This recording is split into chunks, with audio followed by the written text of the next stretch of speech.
kalau kita tidak mau dipakai Tuhan untuk jadi saluran berkat buat orang-orang, tidak mau dipakai Tuhan terlibat dalam pekerjaan yang Tuhan kehendaki, itu seperti debu. Sehebat apapun kedudukan kita, sekaya apapun materinya, sebesar apapun yang Tuhan berikan, kalau itu tidak untuk kemuliaan Tuhan, seperti debu, dan itu mengundang setan masuk.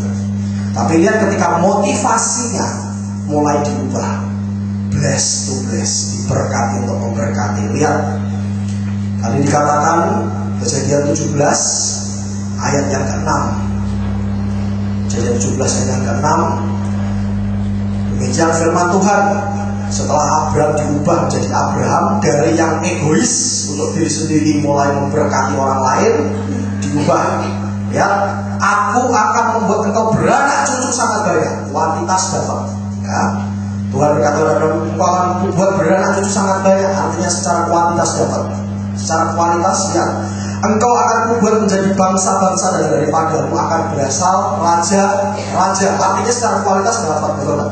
Akan melahirkan generasi raja-raja. Gembel tidak bisa melahirkan raja sebenarnya. Raja hanya bisa dilahirkan dari keturunan raja. Itu juga sebabnya kenapa Tuhan mengganti nama Sarai menjadi Sarah. Nama Sarah itu artinya putri raja. Putri raja melahirkan calon raja. Artinya apapun yang nanti dikerjakan selalu apa? Kuantitas diberkati, kualitas jadi berkat untuk orang lain. Amin. Kalau saudara jadi raja itu punya apa saudara? Ciri khas, kuasa, otoritas. Artinya apa yang saudara perkatakan akan didengar orang. Betul kan saudara? Saudara boleh punya hikmat sekitar apapun. Pengkhotbah berkata kalau saudara ini miskin, hikmatmu itu tidak didengar orang. Betul kan? Saudara boleh pintar kayak apapun menasihati orang, tapi saudara tidak punya power, tidak punya kuasa, tidak punya kedudukan, tidak punya harta, orang tidak akan dengar omongan saudara. Alkitab tidak bilang saudara, kalau saudara punya power, tapi hatimu juga tertuju untuk apa yang Tuhan kehendaki, jadi berkat buat orang dengar perkataan saudara. Saudara bisa bawa mereka datang kepada Tuhan. Amin. Saudara, saya sambung kesaksian saya yang tadi. Kenapa Tuhan taruh saya di kedokteran gigi? Waktu di awal-awal penuh penderitaan, saudara, jujur, ketika saya tidak bisa ngerti Tuhan mau proses kok berat, saya sampai pengen nangis, saudara, pernah sampai depresi, pengen pindah kuliah. Tapi dengan anugerah Tuhan selalu berkata, keep moving forward, maju terus, tuntas. Jadi tahap sarjana tuntas selesai. Sekarang saya masuk tahap pengabdian. Dan di sini saudara, Tuhan berkata, Roh Kudus berkata ini, aku taruh kamu di sini supaya kamu bisa jadi berkat buat orang-orang. Aku genapi nubuatan ketika kau terima nubuatan, aku jadikan kau berkat buat banyak orang. Tuhan, gimana caranya?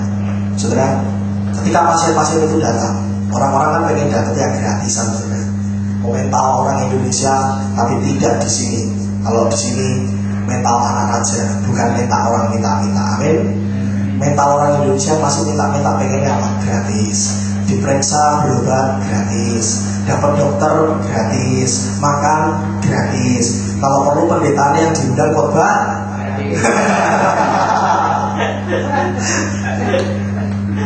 Ya Pak Samuel.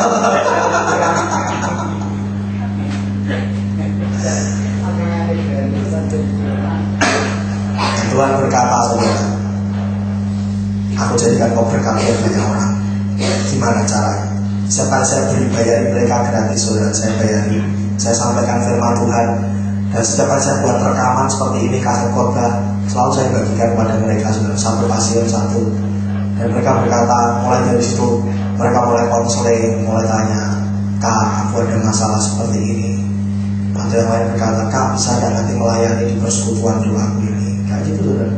Akan beberapa waktu yang lalu dengan anugerah Tuhan mulai bawa saya khotbah di radio di Jogja. Tuhan mulai genapi, saudara. Tuhan mulai genapi. Dimulai dari mana?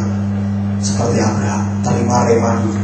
Terima rema, percaya, masuk dalam hati. Firman Tuhan berkata, firman yang ditaburkan tidak pernah kembali dengan sia-sia, mengerjakan perubahan.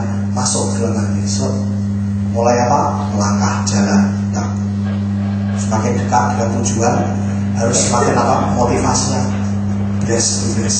Jadi diberkati untuk berkati orang lain. Amin. Terima janji Tuhan. 2011 tahun penggenapan janji Tuhan. Saya berdoa tidak ada satupun yang tidak digenapi janjinya oleh Tuhan.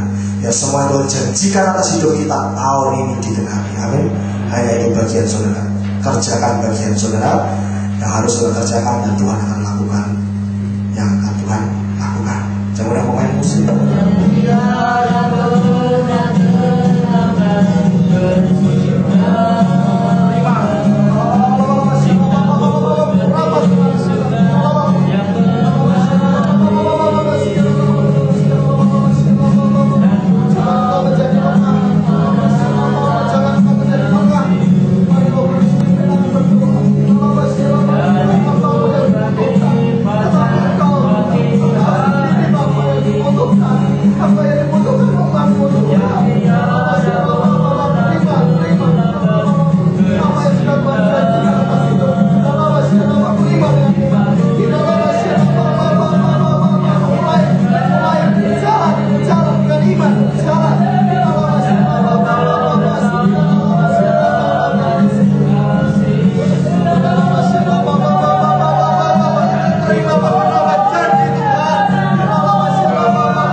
Tuhan meteraikan setiap firman yang kami terima di dalam hati kami tidak dicuri oleh iblis. Semua janji-janji Tuhan yang kami terima dimeteraikan ke darah Tuhan Yesus Kristus, jadi dan digenapi mulai malam hari ini.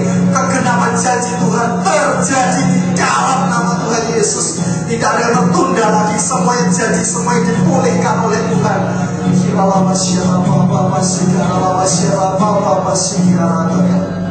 Terima kasih Tuhan Yesus. Tuhan, Kau berkati kami dengan pulang dengan damai sejahtera dan perubahan dalam hidup kami. Ini tahun pengenapan janji Tuhan. Ini tahun pembalian keadaan. Ini tahun multiplikasi. Ini tahun promosi. Ini tahun kami bertambah. Ini tahun kami jadi lebih dahsyat lagi bersama dengan Tuhan.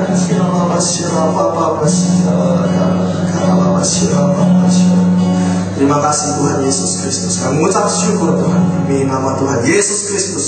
Kita percaya diberkati Tuhan berkata, amin.